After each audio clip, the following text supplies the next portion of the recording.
d'obéir, too de little willingness on the respecter part of all member states to la obey loi the law du of devoir duty qu'ils se sont volontairement imposés. that they have voluntarily Nous devons retrouver subjected l'élan themselves qui a to. fait le We ciment must regain de the notre momentum communauté. that has held our community together for so long. Monsieur le Président, Mr. en mai President, 2023, in ici May même, j'ai présidé un 2023, débat sur in le this very rôle de la chamber, I chaired a confiance debate on entre the les États. role of trust between La states. confiance est un élément clé pour que le Conseil Trust puisse is accomplir a son key mandat. element if this council is to fulfill its Pour mandate. renforcer la confiance, build nous devons trust, rechercher davantage le dialogue, We need to seek out more surtout en dialogue, cas de division. especially when there are divisions. Rechercher et créer le dialogue Seeking out exige and parfois creating dialogue de la sometimes requires créativité, creativity parfois de la prise de risque. and risk-taking.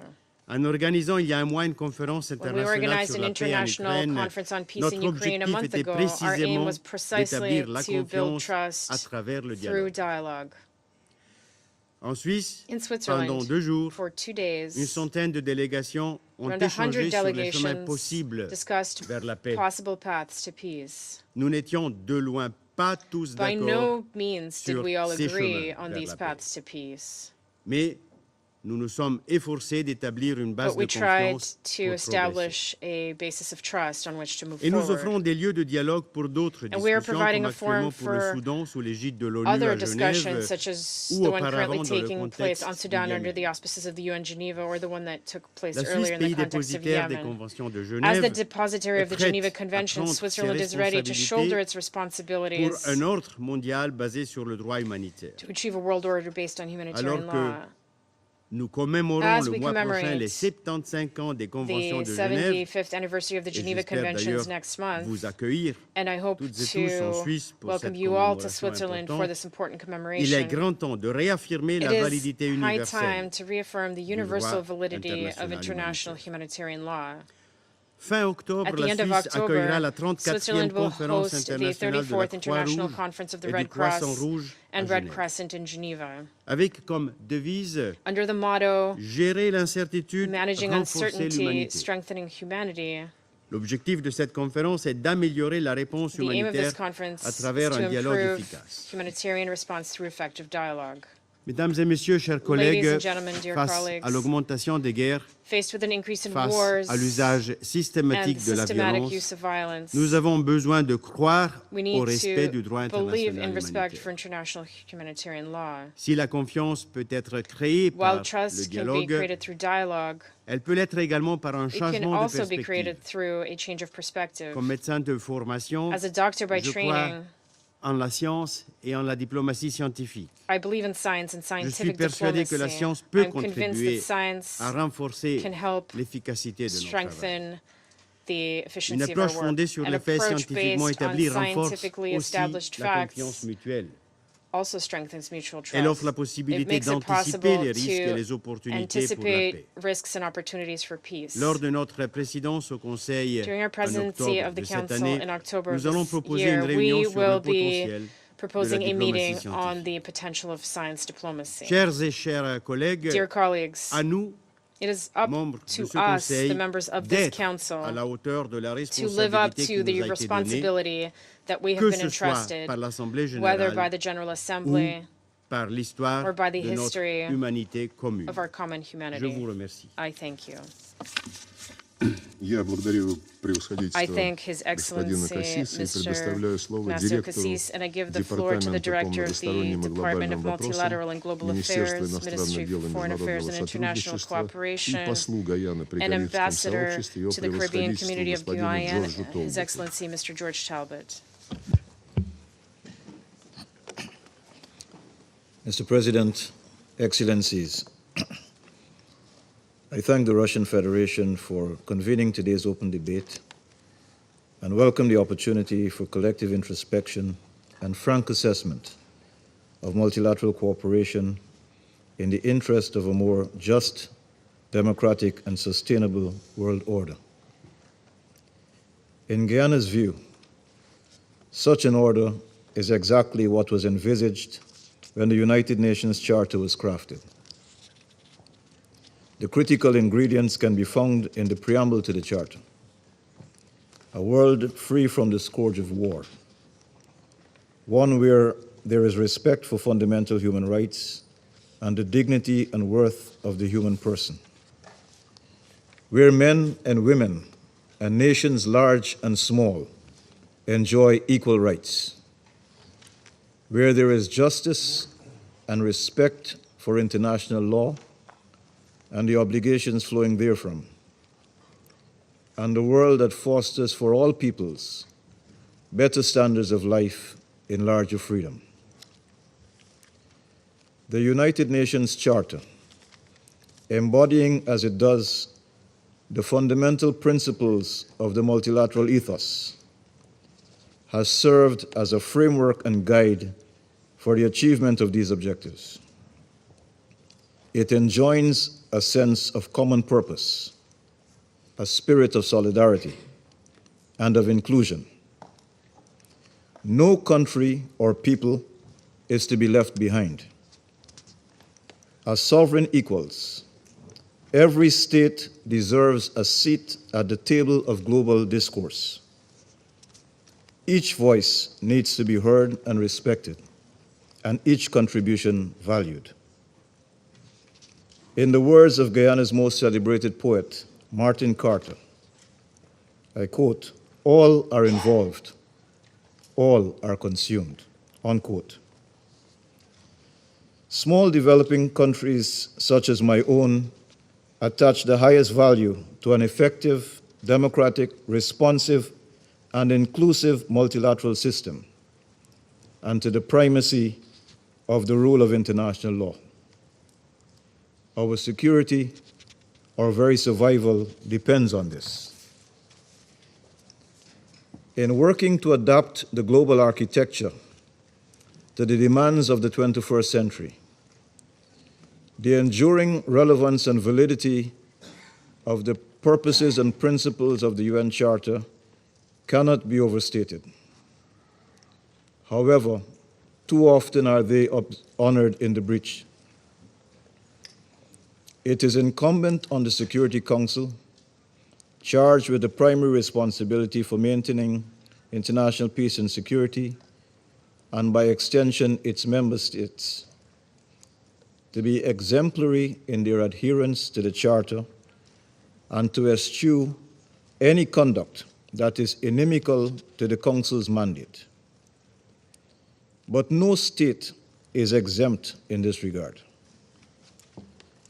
States must therefore hold themselves and each other to the highest standards of performance and accountability in observance of the Charter and international law. Mr. President, as we have seen in the cases of Ukraine and Gaza, breaches of the peace can have consequences well beyond the immediate theater of operations. The Security Council must take active cognizance of these realities and, in concert with the broader international community and regional organizations, be more proactive in addressing the drivers of conflict. Greater attention to prevention and to the pacific settlement of disputes, as provided in Chapter 6 of the Charter, is imperative. Parties to disputes must be persuaded to seek solutions utilizing the means outlined in Article 33 of the Charter, including negotiation, mediation, arbitration, and judicial settlement.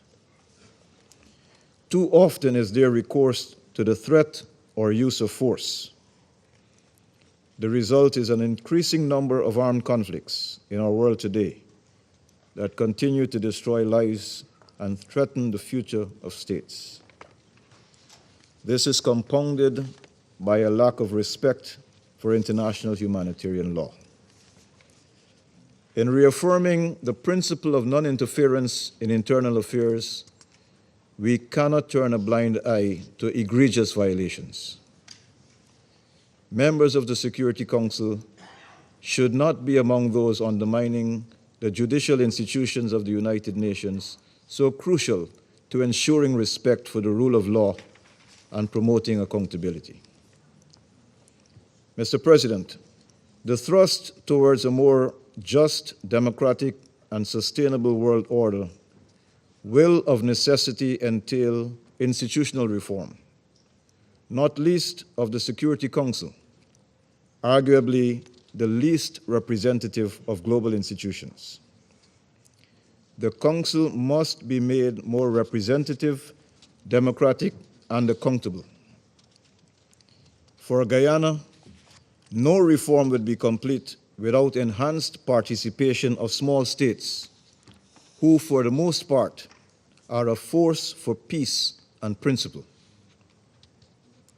Moreover, the multidimensional and interlocking threats and challenges of today require greater cooperation, complementarity, and coherence of effort across UN organs, international machinery, and member states. We must broaden our frame of reference and expand our toolkit to deal with the new threats that have evolved, such as those posed by climate change, cyber attacks, AI, disease, etc. Likewise, in the use of available resources to better address interlinked pursuits, such as between prevention and peace building and development and poverty eradication. Just a fraction of the vast resources dedicated to implements of war and destruction would more than suffice for the fight against poverty or hunger or disease or the combat of climate change. Indeed, for the promotion of sustainable peace in our world. Finally, on the question of trust among member states, within the Security Council, or wherever. This question is not new, nor is the answer. Trust is ultimately based on performance, the honoring of commitments, the assumption of responsibilities, the discharge of obligations. It is fostered by promoting real understanding and dialogue. Across the multitude of commitments, undertakings, and obligations, whether in the UN Charter, the 2030 Agenda, the Paris Agreement, or in the many other instruments, resolutions, and declarations adopted by these United Nations or beyond, a credibility gap exists that must be closed. I end, Mr. President, as the Charter begins. We the peoples. Their trust, their hopes, their aspirations, their expectations are ultimately what matters most. It must be acknowledged that the adversarial nature of contemporary politics makes it impossible to fulfill our global commitments and meet the expectations of our people. States must demonstrate by their actions that they are reliable and trustworthy partners committed to working together for the greater good of all. I thank you. Я благодарю его превосходительство господина Толбота за его заявление. И сейчас предоставляю слово представителю Алжира. Mr. President, Excellencies, first I thank Russia for organizing this open debate, and I thank His Excellency Sergei Lavrov for coming from Moscow to chair this important meeting. Excellencies, this debate is very timely. Timely because our Council continues to struggle to find solutions to too many conflicts and crises, including in Palestine, where genocide is being committed as we speak. I hope this debate will help our Council to be more effective and less polarized. Mr. President, multilateral cooperation is not something new. There were instances of multilateralism through military alliances, treaties, and trade routes in the Mediterranean region and elsewhere during ancient times. While this may not fit the modern definition of multilateral cooperation. It illustrates the idea of various entities coming together for common purposes. Today, we cannot imagine a world without multilateral cooperation. It is essential for addressing complex global issues that no single country can solve alone. It also allows governments to pool resources, share knowledge, and develop joint solutions. As Council's members, this is precisely what we try to do every time we enter this chamber. Mr. President, multilateral cooperation faces multiple challenges. This requires the UN to adapt to emerging realities with multiple centers of power and to enhance its role in establishing a just, democratic, and sustainable international order. My delegation firmly believes that reforming the Security Council would increase the legitimacy of this UN organ. In this regard, expanding the Council's membership and prioritizing the historical injustice done to Africa will be a milestone. The open debate that will be held next month under the Sierra Leone presidency will allow us to discuss this issue further. In the meantime, the IGN's contribution to the Pact of the Future is an important step in the right direction. We thank the IGN's co-chairs, the permanent representative of Austria and Kuwait. Mr. President, regarding the opportunities we shall not miss, first and foremost, we have the 2030 Agenda. It represents a universal framework that addresses poverty, environmental degradation, and economic inequalities. And let's not forget that this agenda calls for the full realization of the right to self-determination of people living under colonial and foreign occupation. With less than 1/5 of the target on track, the world is failing to deliver on the SDGs promise. Urgent actions is needed.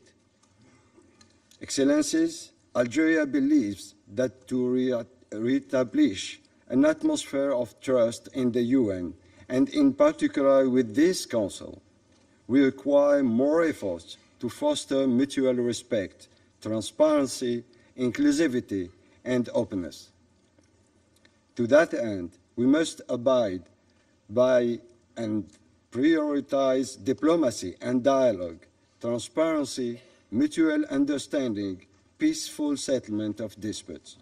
We also need to give priority to conflict prevention and peace building by addressing the root causes. Last but not the least, we need to uphold international law and the UN Charter as guiding principles. We must ensure that the Council's decisions and actions adhere to these principles and contribute to global peace and stability. Our compass shall be avoiding the selective application of international law. Dear colleagues, as the Summit of the Future approaches, let's work to make this event a real Summit of the Future, not a Summit of the past. I thank you. Я благодарю представителя Алжира за его заявление и предоставляю слово представителю Соединенного Королевства. Thank you, President.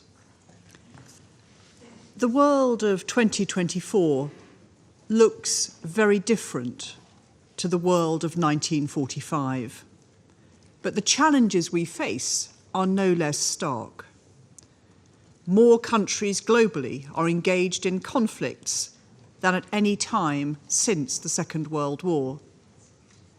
We're facing a climate crisis, and scientific and technological breakthroughs are raising new questions which we need to answer. A UN fit for the 21st century is vital to meet these challenges. I'd like to make 3 points. First, we need reinvigorated systems that are more inclusive and more responsive to deliver on these important priorities, including the Sustainable Development Goals and international financial architecture reform. That is why the UK is committed to making a success of the Summit of the Future in September and realising its potential to set a new, ambitious course for the UN. We also recognise that members sitting around this table need to be more representative of the world today, and that is why we have long supported Security Council reform. Second, we need to ensure that this Council delivers on its mandate to uphold international peace and security. We regret that recent Council resolutions 2735 and 2736, calling for a ceasefire deal in Gaza and de-escalation in and around El Fasher in Sudan, have yet to be fully implemented.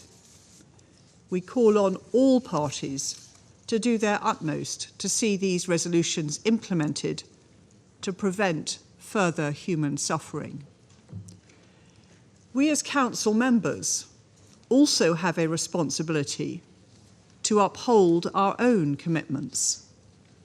It is therefore vital that the Russian government stops sourcing weapons from DPRK in violation of UN Security Council resolutions and stops its attempts to disrupt UN work in Africa, including by stopping Russian proxies' targeted actions against MINUSCA. Third, we must defend the UN Charter.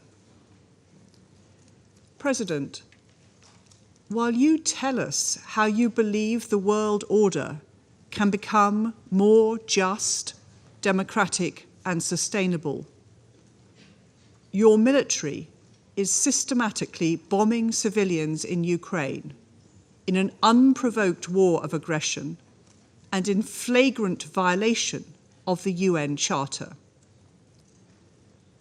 What is just about trying to annex another country's land? What is democratic about trying to subjugate another country's people? What is sustainable about waging a war that has killed or injured over 500,000 of your own people? The war in Ukraine is a stark reminder of what kind of world order Russia really wants. A world where might is right and powerful countries can bully and invade others with impunity. The UK will not accept such a world. We will continue to stand staunchly behind Ukraine.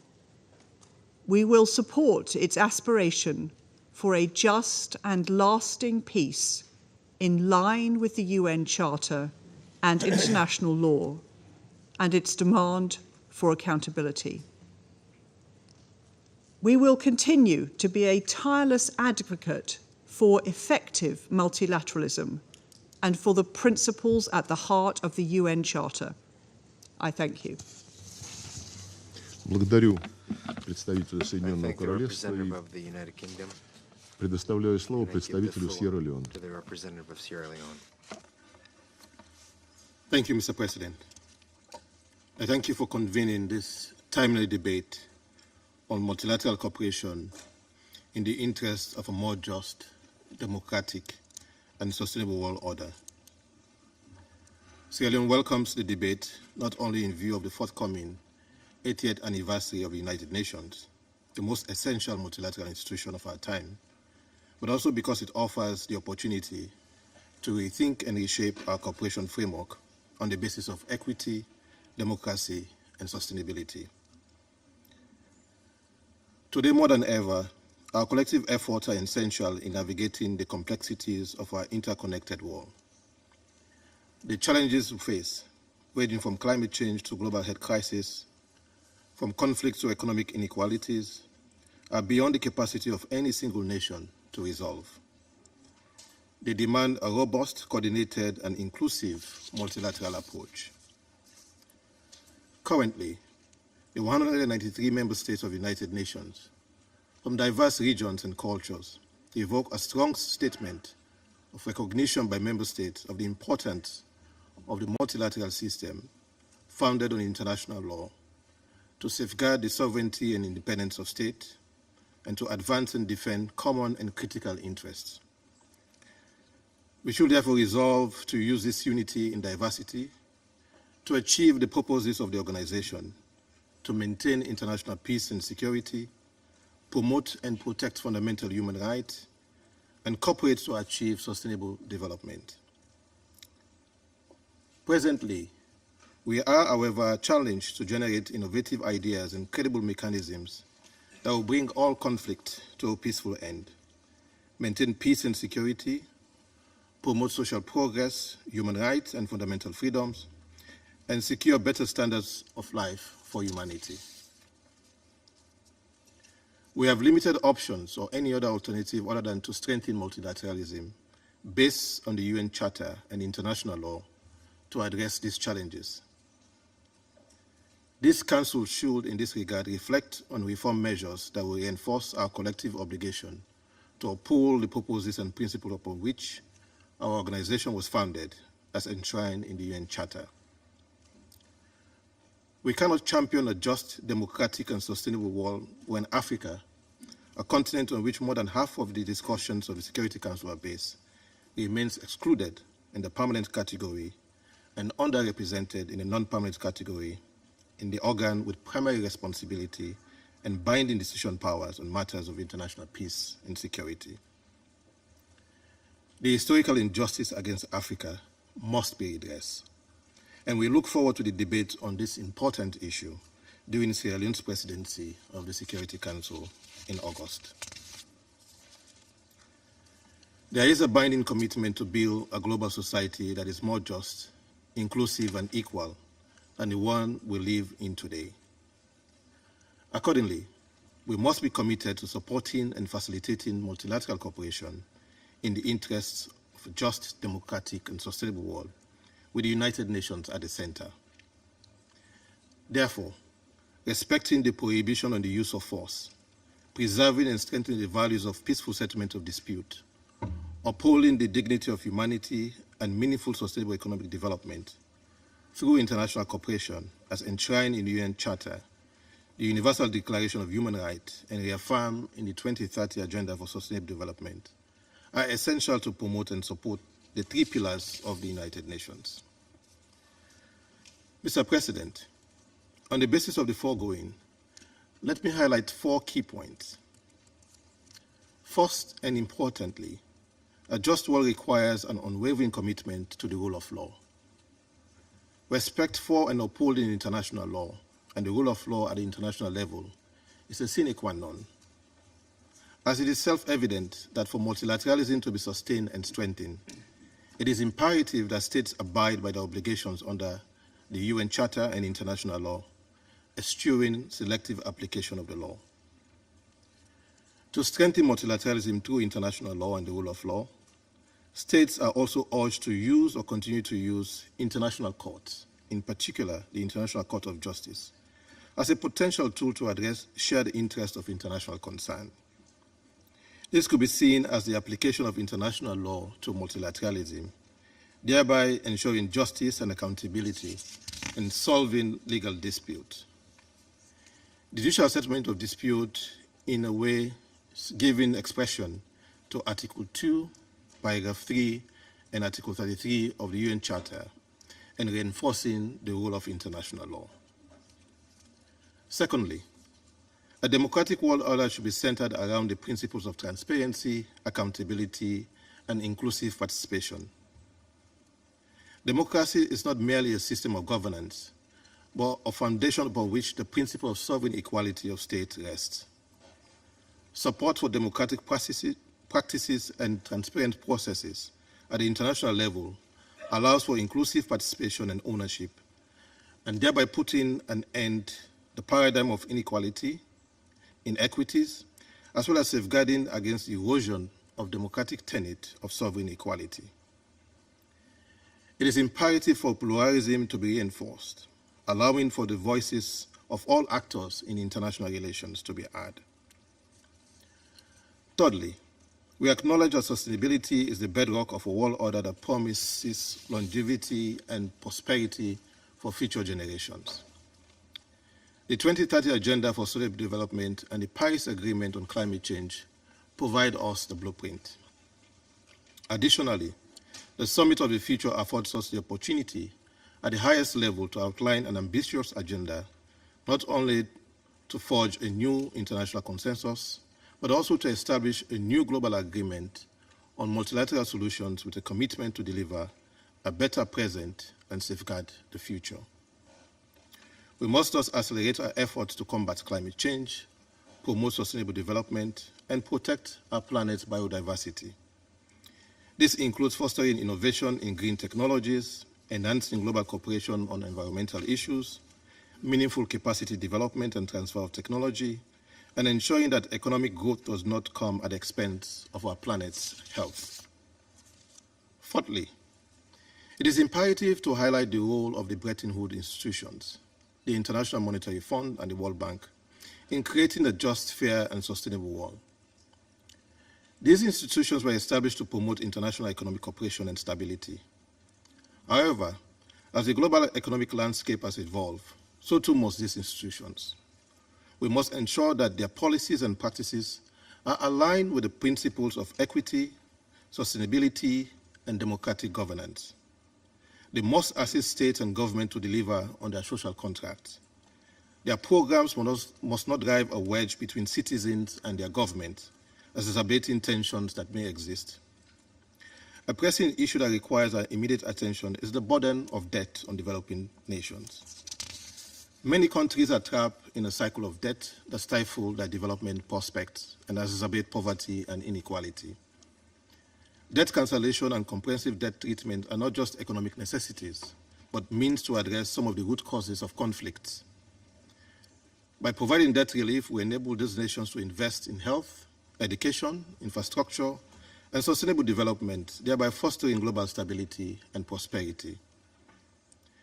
Debt sustainability should be a cornerstone of our multilateral effort. We must work towards a fair and transparent international sovereign lending and debt architecture that prevents future debt crises and ensure that borrowing is managed responsibly. This includes promoting responsible lending and borrowing practices, enhancing debt transparency, and developing mechanisms for fair and orderly debt restructuring. Mr. President, in pursuit of these goals, multilateralism is our most powerful tool. The United Nations, with its unique legitimacy and convening power, must be at the forefront of fostering international cooperation. We must reform and reinvigorate our multilateral institutions to be more effective, representative, and responsive to the needs of all member states. This includes addressing disparities in global governance structures and ensuring equitable representation for developing countries, especially Africa. Our collective resolve to enhance our multilateral cooperation must be the immediate necessity. Our inaction will have a debilitating effect on the dignity of humanity. In that regard, Sierra Leone reiterates its commitment to the principles, ideals, and objectives of the UN Charter. In closing, Mr. President, let me say that the challenges of our times are formidable, but they are not insurmountable. By embracing multilateral cooperation, we can create a world that is more just, democratic, and sustainable. Let us reaffirm our commitment to these principles and work together to build a future that reflects the highest aspiration of humanity. I thank you. Я благодарю представителя Сьерра-Леоне и предоставляю слово представителю Республики Корея. I give the floor to the representative of the Republic of Korea. Thank you, Mr. President. It is significant and surreal that this meeting on multilateralism and the world order was convened as the signature event of the Russian presidency of the Security Council, as the country has been providing us with an almost painful amount of food for thought on this subject.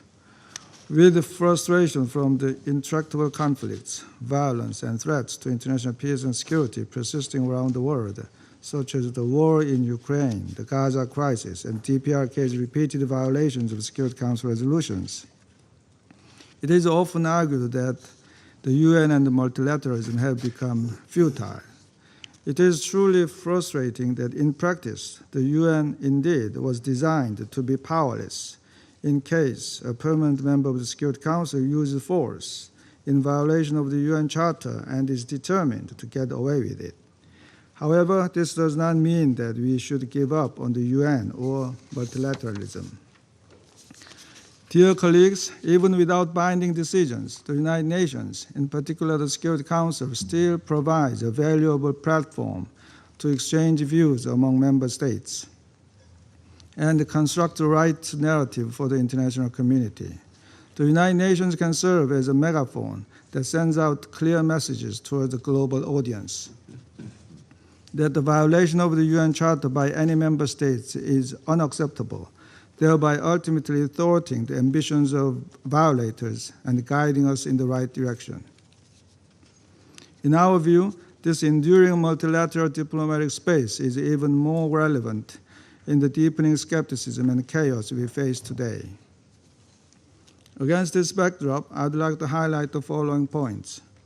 First, diversity must be fostered in a manner that promotes universal values. In addressing global challenges, it is critical to respect different histories, cultures, levels of economic development, and different political systems. We should always earnestly listen to each other and deepen our mutual understanding. However, we should also be reminded that we are, after all, the same kind, the one humanity, even amid conflicts, wars, and extreme hate towards one another.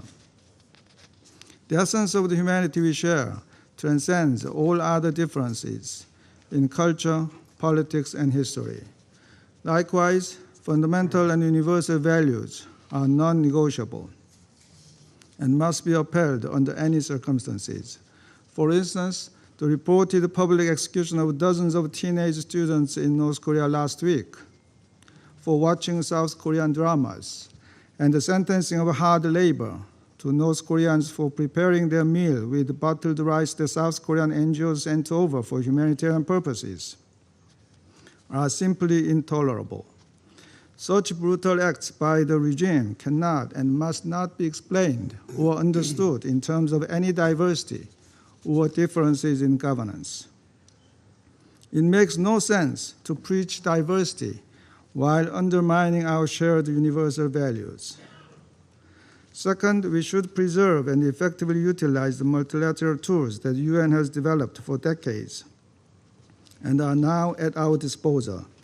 Among many, UN peace operations remain a central component in the continuum of UN responses to maintain peace and security. We strongly call for full support for these missions, both in terms of mandates and resources, to better protect civilians, prevent conflicts, establish the rule of law, and promote human rights. As mentioned in the Secretary General's new agenda for peace, the UN Security Council sanctions regimes also remain an important UN Charter instrument to address threats to international peace and security. Sanctions should be more targeted and effective, minimizing unintended humanitarian impacts. At the same time, we need to ensure that sanctions measures are effective enough to achieve their intended goal, bearing in mind that every sanctions regime has its own history and background. Undermining sanctions regimes without good reasons or for self-serving purposes, including the monitoring mechanism, can only further complicate and destabilize situations. In this connection, Russia's single-handed dissolution of the panel of experts on DPRK sanctions in April demonstrated how grave violations of Security Council resolutions by a permanent member, such as the trading of arms with North Korea, can result in the destruction of an indispensable Security Council institution. One lie leads to another, and one crime leads to another. Colleagues, this brings us to my next point, that accountability for decisions and agreements must be ensured. The concept note for today's meeting asks us whether the international order should be founded on a polycentric or a unipolar paradigm. But in our view, this question is about how we analyze an existing phenomenon, not a matter of choice. Whether we are living in a multipolar world or not, what matters is that we realize sustaining peace from it. We have seen the consequences of the multipolar order, or rather disorder, of the 1920s and 30s. It is our common goal not to let such history repeat itself. One way to achieve this goal is to ensure that the United Nations outperform the League of Nations and stick to the rules and principles that we have agreed upon as much as possible, including the UN Charter and the Security Council resolutions. This is what we can choose.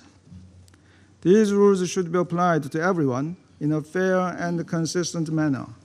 It must also be made clear that consequences will follow for violators, rather than allowing impunity. Only then can the rule of law be established. In particular, it is paramount that the prime principles of the UN Charter, such as the non-use of force, respect for other nations' sovereignty and territorial integrity, and the promotion of human rights, are upheld in every corner of the world without leaving any vacuum. There are no so-called legitimate concerns that justify violation of these basic principles. Colleagues, as we look ahead to the summit of the future, we do not want our present to be remembered by future generations as a dark era of multilateralism. Instead, let it be known as a key juncture when we overcame the criticism of futility against multilateralism with tenacious joint efforts to promote our shared universal values. I thank you. Благодарю представителя Республики Корея. I thank the representative of the Republic of Korea, and I give the floor to the United States. Thank you, Mr. President. The United States welcomes the opportunity to come together to discuss this serious matter of international peace and security and multilateral cooperation, even if it was convened by a council member that has shown time and time again that it doesn't take this matter seriously. And in fact, as I listened to the Russian representative's statement, I thought I was in the wrong room, because this seemed to be a session whining about the United States and the West, and I hardly heard the word multilateralism mentioned. Colleagues, as you all know, member states are invited to donate artwork to the United Nations, and these official gifts are meant to epitomize the ideals of the United Nations, the values outlined in its charter. You may all ask, why am I mentioning this? Well, beyond this chamber, at the easternmost edge of the United Nations North Lawn, is Russia's gift, presented in 1959. It's a bronze statue of a man beating his sword into a plowshare, transforming a weapon of war into a tool for the common good, prioritizing food security and agricultural prosperity over destruction. And so it's ironic that today, the very country that erected this statue, this statement of the UN's ideals, is now actively engaged in a war of aggression against its neighbor. A war that has weaponized food, worsening food insecurity, not only for Ukrainians, but for tens of millions of hungry people around the world. A war that has severely damaged Ukraine's power production, threatening to leave hundreds of thousands in the cold this winter. A war that has killed thousands of innocent people, including dozens just last week at a pediatric hospital in Kyiv. A war that has facilitated the unlawful transfer of thousands upon thousands of people from their homes, including children. And a war that has caused Moscow to resort to nuclear brinksmanship and to violate international sanctions obligations. Of course, Russia's abhorrent behavior began well before its full-scale invasion in 2022. In particular, Putin has treated human beings as bargaining chips and continued to do so to this day. I think about the family and friends of Trevor Reed and Brittany Griner and Evan Gershkovich and Paul Whelan, as well as others. People detained for doing their jobs or even just being in the wrong place at the wrong time and used as human pawns. Last year, this council had the privilege of being joined by Paul's sister, Elizabeth, in the public gallery, and I asked Minister Lavrov to consider her unimaginable pain, having gone 4 years without seeing her brother, to look into her eyes and see her suffering. Today, over 2,000 days since he last saw his family, Paul remains locked up in a Russian penal colony. And so, Minister Lavrov, I want to look into your eyes while you look into your phone and say, we will not rest until Paul and Evan come home. And Russia has ceased this barbaric practice of holding human pawns once and for all. And that is a promise. Colleagues, it is clear the hypocrisy displayed on the UN's North Lawn by a nation that has chosen to beat plowshares into swords is only matched by the hypocrisy it has displayed in this very council today and every day. Today, we gather under the guise of embracing and improving multilateralism, of recommitting to international law, and yet as we speak, Russia continues to erode confidence in our institutions while willfully and flagrantly violating the core tenets of the United Nations Charter: territorial integrity, respect for human rights, international cooperation. These are our values, the shared principles every single one of us agreed to uphold. And they have provided the basis of the United Nations' greatest triumphs. Our shared principles have helped us forestall nuclear proliferation and prevent mass atrocities. They have helped us forge peace after years of strife and provide desperately needed humanitarian aid to those in need. Now, let me be clear, I'm not starry-eyed. The United Nations isn't perfect. It reflects a deeply imperfect world, one filled with conflict and contradiction. The debates we have in this room exist beyond it too. And yet, this institution endures. Multilateralism endures because we need it to endure. We need an effective United Nations to tackle the kind of borderless challenges that affect us all. More than that, the United Nations endures because people and nations continue to see its promise. And even in the darkest moments of the past few years, those people, those nations have offered glimmers of hope, moments in which multilateralism won out over isolationism, hope over cynicism. And I think about the global response to Russian aggression. In the aftermath of Russia's full-scale invasion, 143 UN member states came together to affirm Ukraine's territorial integrity and sovereignty. Time and time again, the vast majority of this council has spoken out against Russia's illegal, unprovoked, unnecessary war and against all those who enable it.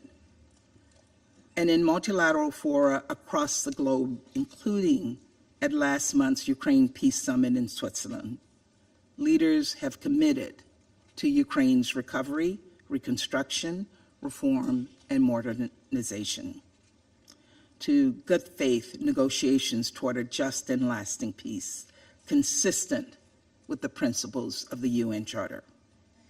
In all of these efforts, the United States has been inspired by the extraordinary courage and the resilience of the Ukrainian people. Ordinary citizens willing to risk everything to protect the values they hold dear: democracy and justice, equality and humanity, peace and security. The very values we all have the privilege, in fact, the responsibility to fight for here in this chamber. Colleagues, the United Nations needs reform, not a wrecking ball, and certainly not one accompanied by mealy-mouthed calls for cooperation, but rather meaningful and positive evolution, real action, real change to make this body as effective, efficient, and inclusive as possible. And so, in the face of Russia's divisive rhetoric, attacks on an international architecture we all help shape, and flagrant violations in Ukraine and all around the world, those of us committed to progress both within this institution and beyond it can do more. In fact, we must do more. For our part, the United States is committed to modernizing and strengthening this institution and the multilateral system more broadly to better reflect the priorities of all member states, including developing countries. Whether it's working with shareholders of multilateral development banks to address economic barriers to achieving the SDGs, or championing efforts to reform the Security Council itself, fostering accountability and transparency, and ensuring this body incorporates geographically diverse perspectives, including permanent representation from the Global South. It's why I conducted a wide-ranging set of conversations on council reform, a listening tour with member states, reform groups, regional groupings, and other institutional systems, and why we will continue to engage widely to ensure this body is fit for the 21st century. Creating this change and upholding the rules-based international order as defined by the Charter aren't mutually exclusive. On the contrary, they are mutually reinforcing. And so as we work to reform multilateral systems, we will uphold our commitment to the international treaties and conventions, international humanitarian law, to World Trade Organization rules. Not as my Russian counterpart might argue, to keep other nations down, but rather to help them build up, to ensure that everyone plays by the rules and that the rules are fair to everyone, including the developing nations that have, for far too long, been used and abused by Russia. To that end, we will champion fundamental universal human rights at the very core of that international order: freedom of belief and religion, expression, and peaceful assembly, no matter who you are or where you were born, what you own or how you pray. We will steadfastly pursue a peaceful resolution to conflicts around the world, while working around the clock to promote diplomacy, to expand and accelerate humanitarian efforts, to aid in reconstruction, to not only respond to the crisis of today, but work to prevent them. And we will renew our commitment to achieve the Sustainable Development Goals, to heal the climate, to end poverty and hunger, to fight corruption, to sow equity and justice where it is under assault, to achieve the kind of monumental change only we can as a united global community. Colleagues, this is our charge. This is the moment the United Nations was designed to meet. And so we must rally behind the UN Charter and its fundamental principles of sovereignty, of territorial integrity, of peace and security. We must embrace multilateralism for what it is, not a politically expedient buzzword, but a means of achieving real progress on the issues that affect us all. And finally, we must turn swords into plowshares, conflict into common good, and together create a more peaceful, prosperous world for us all. Thank you. Я благодарю представителя Thank the Соединенных Штатов representative of the за United States красочное выступление for и the very предоставляю eloquent statement, слово and I now give the представителю floor Мальты. to the representative of Malta. Thank you, President. International law and the UN Charter, underpinned by respect for all fundamental human rights, are the bedrock of multilateralism. They form the essential tenets for diplomacy and international relations. We must remain committed to all fundamental principles of international law, emphasizing that these principles should be seen as complementary rather than conflicting. During times of unprecedented global challenges, it is imperative that we uphold them even more vehemently. Conflicts have escalated both in intensity and in volume, with the emergence of various risk factors and threat multipliers. This includes climate change, which exacerbates various challenges such as the frequency and intensity of extreme weather events, the reduction of food supplies, and the subsequent escalation of conflicts. Human rights are increasingly being curtailed and violated, and inequities are rising. This further enhances the importance of multilateral cooperation, which is crucial for effectively addressing such global challenges. Malta remains dedicated to multilateralism based on international law and the UN Charter to address these challenges. We reiterate that in these times, enhanced cooperation between multilateral organizations and at international and regional level, with the UN at the core of its work, is especially important. The system must continue to evolve to answer to today's challenges. It is fundamental that such an evolution safeguards and facilitates the full, equal, meaningful, and safe participation of women in order to promote gender transformative actions and agreements. President, we believe that the Summit of the Future presents a critical opportunity for all states to recommit to multilateralism based on a good faith interpretation of international law and the UN Charter, with the UN at its center.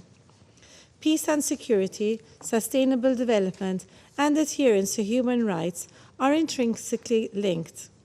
We must therefore accelerate the implementation of the 2030 Agenda, promote and defend the universality and indivisibility of human rights within the UN system, while remaining committed to strengthening transitional justice and accountability for serious violations and abuses of human rights law and violations of international humanitarian law. Malta therefore remains a strong advocate for the integrity, independence, and functionality of the UN human rights mechanisms, as well as a steadfast supporter of the International Criminal Court and other international judicial mechanisms. We cannot have peace and security without adherence to the entirety of international law and the UN Charter.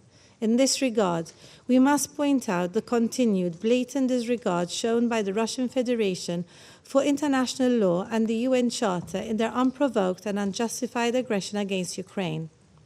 This illegal aggression has caused death and injury to hundreds of thousands, including many civilians, grave violations against children, destruction of civilian infrastructure, including schools and hospitals, and caused worldwide food shortages.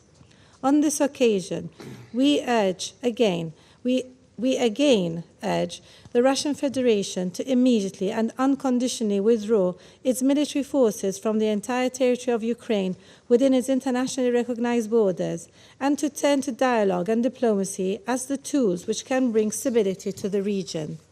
In closing, multilateralism based on international law and the UN Charter, with respect for fundamental human rights, is the only way to rise to today's global challenges. Malta remains committed to working towards this goal.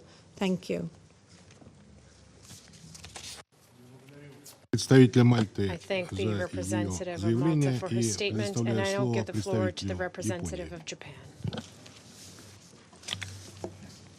Mr. President, no single country can single-handedly solve today's various complex global challenges that fellow Council members already lined up.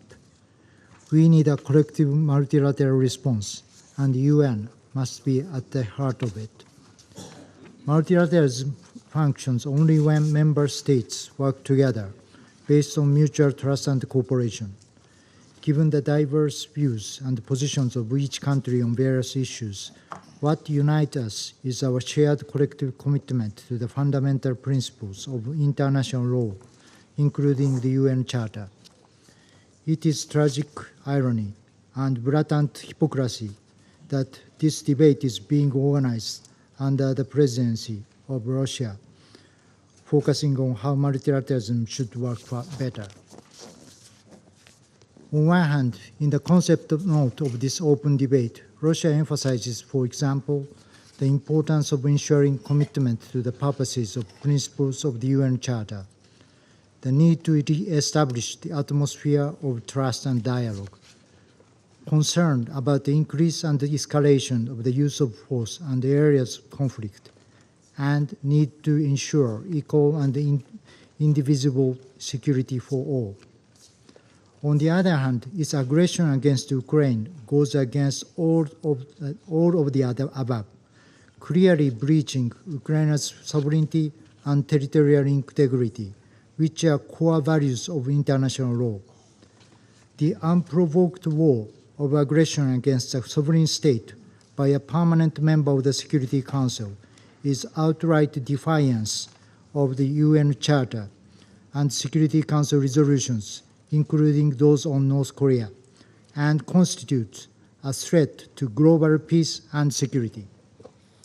The relentless use of the veto that has accompanied this aggression has blocked the Council from making decisions and taking collective actions, paralyzing and discrediting the Council when the world needs it most to fulfill its responsibility.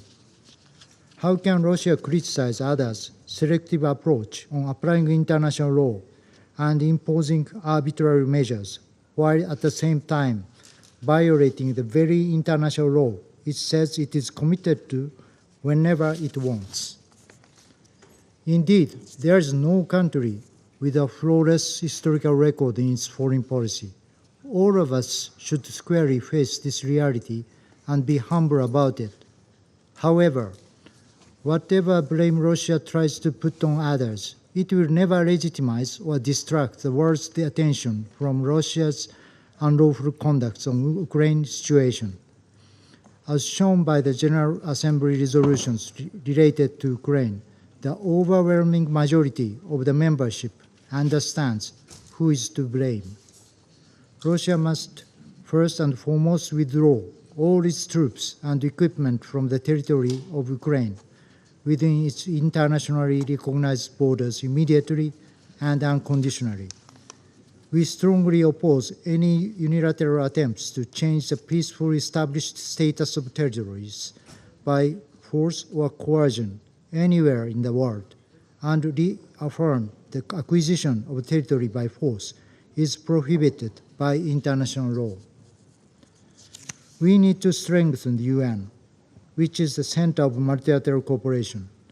In particular, we need an early reform of the Security Council to reflect current realities rather than those of 80 years ago. Increasing representation of unrepresented and underrepresented regions is crucial. At the same time, Council membership is not privilege, but a solemn responsibility for the maintenance of international peace and security on behalf of the entire UN membership. The Summit of the Future is an epoch-making opportunity to take stock of what we, the member states, have discussed so far on Security Council reform, and to show to the world a way forward with a sense of urgency. We have no doubt the UN continues to be the largest, most legitimate, and most indispensable international body in which to discuss, debate the most critical issues of the world. The future of the UN solely depends upon us. We have much to do. Let us do it legitimately. I thank you. Я благодарю представителя Японии за его заявление и предоставляю слово представителю Франции. Monsieur le Président, après la Seconde Guerre mondiale, la Charte des Nations Unies a créé un ordre international au service de la paix, fondé sur l'égalité souveraine des États, le respect du droit international, le non-recours à la force et le règlement pacifique des différends. Elle a confié à ce Conseil la responsabilité du maintien de la paix et de la sécurité internationale.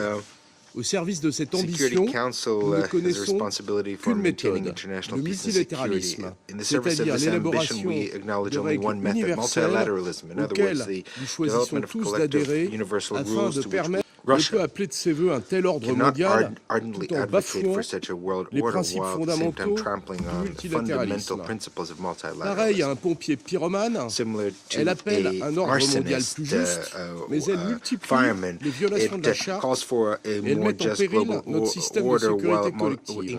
Alors que la charte bannit le recours à la force, sauf en cas de légitime défense ou autorisation de ce Conseil, il y a eu recours illégalement contre la Géorgie en 2008, contre la Crimée et le Donbass en 2014, et elle conduit une guerre d'agression à grande échelle contre l'Ukraine depuis plus de 2 ans.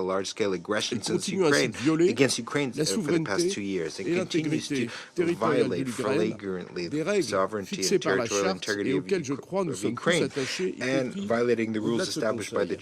Elle bafoue le droit international en ciblant de manière délibérée les civils et les hôpitaux. Elle bombarde systématiquement les infrastructures énergétiques et alimentaires ukrainiennes, privant sciemment la population civile de l'accès aux biens essentiels. Elle bafoue le droit international en déportant des enfants ukrainiens et en employant de manière systématique la torture rituelle comme arme de guerre, comme le relève la Commission d'enquête internationale et la mission de surveillance des Nations Unies en Ukraine. La Russie prétend renforcer la coopération multilatérale. Claims to strengthen multilateral cooperation, but violates the sanctions regimes against North Korea and Iran by sourcing weapons and munitions from these two countries. It also disregards the orders of the International Court of Justice, which demanded, starting in March 2022, that it suspend its military operations in Ukraine. Lastly, it ignores the resolutions of the General Assembly, which condemned unequivocally the violations of the Charter and called for an immediate end of its aggression as well as the withdrawal of its troops from Ukraine. La défense d'un multilatéralisme efficace est bien sûr indispensable pour faire face aux défis globaux. Nos réponses aux enjeux sécuritaires, climatiques, sanitaires, technologiques ne peuvent être que collectives. La France défend l'élargissement du Conseil de sécurité dans ses 2 catégories de membres, permanents et non permanents. Avec le Mexique, elle plaide pour un encadrement du droit de veto afin de renforcer la capacité du Conseil de sécurité à assumer ses responsabilités. Elle est mobilisée pour l'atteinte et la réalisation des objectifs de développement durable. Elle agit concrètement pour le climat en portant un calendrier de sortie des énergies fossiles. Elle accueillera avec le Costa Rica la conférence des Nations Unies sur l'océan en 2025. Elle continue d'appeler à lutter ensemble contre la pauvreté et c'est tout le sens du pacte de Paris pour les peuples et la planète. La France soutient les initiatives en faveur d'un multilatéralisme inclusif